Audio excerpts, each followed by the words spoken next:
കൃഷ്ണ ഗുരുവായൂരപ്പ ശരണം. ഹരേകൃഷ്ണ ചാനലിലേക്ക് ഏവർക്കും സ്വാഗതം. ഏറെ സവിശേഷതകൾ നിറഞ്ഞ സർഗവാതിൽ ഏകാദശി വരെയാണ്. നാം ഗുരുവായൂർ ഏകാദശി നോറ്റാൽ സർഗവാതിൽ ഏകാദശിയും നോൽക്കണമെന്ന് പറയപ്പെടുന്നു. സർഗവാതിൽ ഏകാദശിയുടെ പ്രത്യേകത നോക്കാം. അതായത് അന്നേ ദിവസം വൈകുണ്ഠവാതിൽ തുറക്കപ്പെടുമെന്നാണ് വിശ്വാസം. ഇത്തവണത്തെ സർഗവാതിൽ ഏകാദശി ഡിസംബർ 30-നാണോ 31-നാണോ എന്ന് ഏവർക്കും സംശയമുണ്ട്. നാം വ്രതം എടുക്കേണ്ടത് ഡിസംബർ 31-നാണ്. ഏകാദശി വ്രതം എടുക്കേണ്ടത് ഡിസംബർ 30-ന് എടുക്കുന്നവരുണ്ട്. അതായത് ചില അമ്പലങ്ങളിൽ ഡിസംബർ 30-ന് സർഗവാതിൽ ഏകാദശി ആചരിക്കുന്നുണ്ട്. ഇതിൽ നമ്മുടെ വിശ്വാസമാണ് പ്രധാനം. നമ്മുടെ അടുത്തുള്ള അമ്പലങ്ങളിൽ ആചാരങ്ങൾ വിശ്വസിച്ചാണ് നാം മുന്നോട്ട് പോകുന്നതെങ്കിൽ ആ അമ്പലത്തിൽ എന്നാണോ ഏകാദശി ആചരിക്കുന്നത് അന്നേ ദിവസം നമുക്കും ആചരിക്കാവുന്നതാണ്. അങ്ങനെ നോക്കുന്നവരല്ല എന്നുണ്ടെങ്കിൽ 31-ാം തീയതി ഏകാദശി വ്രതം എടുക്കാവുന്നതാണ്.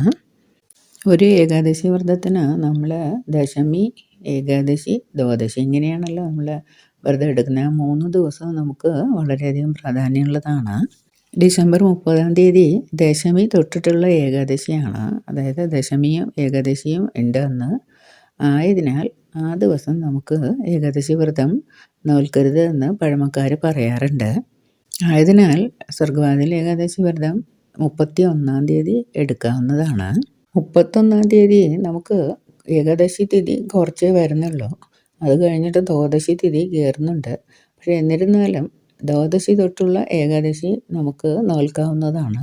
ഇപ്രകാരമായതിനാലാണ് 31-ാം തീയതി വേണം ഏകാദശി വ്രതം നോൽക്കാനെന്ന് പറയപ്പെടുന്നത്.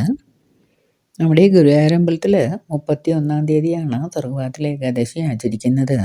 സർഗവാതിൽ ഏകാദശി നാളിൽ വിഷ്ണു ക്ഷേത്ര ദർശനം അനിവാര്യമാണ്.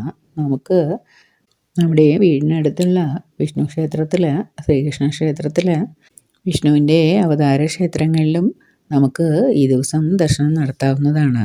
ക്ഷേത്രങ്ങളിൽ ദർശനം നടത്തുന്നവർ മുൻവാതിൽ കൂടി പ്രവേശിച്ചിട്ട് പൂജാവിധികൾക്ക് ശേഷം മറ്റൊരു വാതിൽ കൂടി പുറത്ത് കടന്നാൽ സ്വർഗവാതിൽ കടക്കുന്നതിന് തുല്യമാണ് എന്നാണ് വിശ്വാസം.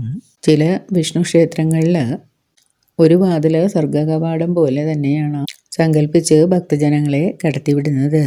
ഈ സ്വർഗവാതിൽ ഏകാദശിയുടെ വ്രതാനുഷ്ഠാനം നോക്കാം. വ്രതാനുഷ്ഠാനം തലേദിവസം തന്നെ ആരംഭിക്കേണ്ടതാണ്. തലേന്ന് ഒരിക്കലൂണ് മാത്രം നടത്തണമെന്നാണ് വിധി. ഏകാദശി ദിനം പൂർണ്ണമായ ഉപവാസം നടത്തേണ്ടതാണ്. അതിന് സാധിക്കാത്തവർ ഒരു നേരം പഴങ്ങൾ മാത്രം ഭക്ഷിച്ച് വ്രതം അനുഷ്ഠിക്കാവുന്നതാണ്. ഏകാദശി നാളിൽ ചെയ്യാൻ പാടില്ലാത്ത 2 കാര്യമുണ്ട്. അന്നേ ദിവസം എണ്ണ തേച്ച് കുളിക്കുവാൻ പാടില്ല. ഒപ്പം പകൽ സമയം ഉറങ്ങുവാനും പാടില്ല. സദാ നേരം മനസ്സിലെങ്കിലും ഭഗവാനെ പ്രാർത്ഥിക്കുക. മഹാവിഷ്ണുവിൻ്റെ, നമ്മുടെ ഗുരുവായൂരപ്പ ഭഗവാന്റെ ദ്വാദശനാമങ്ങൾ, വിഷ്ണു അഷ്ടോത്തരം, വിഷ്ണു സഹസ്രനാമം എന്നിവ അന്നേ ദിവസം ചൊല്ലാവുന്നതാണ്. സ്വർഗവാതിൽ ഏകാദശി ദിനം മുഴുവനും നമുക്ക് ഓം നമോ നാരായണായ എന്ന് മനസ്സിൽ ഉരുവിടാം.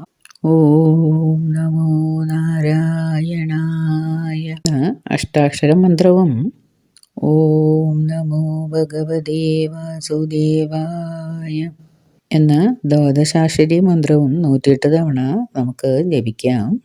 വീടുകളിൽ തുളസിത്തറ ഉണ്ടെങ്കിൽ ഒരു വിളക്ക് വെച്ചിട്ട് തുളസി ദേവിയെ നമിക്കുന്നത് ഈ ദിവസത്തിൽ അതിപ്രാധാന്യമാണ്. ഏകാദശിയുടെ പിറ്റേന്ന് ദ്വാദശി ദിവസം തുളസിയിലയും മലരും ഇട്ട പ്രത്യേക തീർത്ഥം സേവിച്ച് നമുക്ക് വ്രതം അവസാനിപ്പിക്കാം. പാരണ വീടൽ അപ്രകാരം ചെയ്യാവുന്നതാണ്.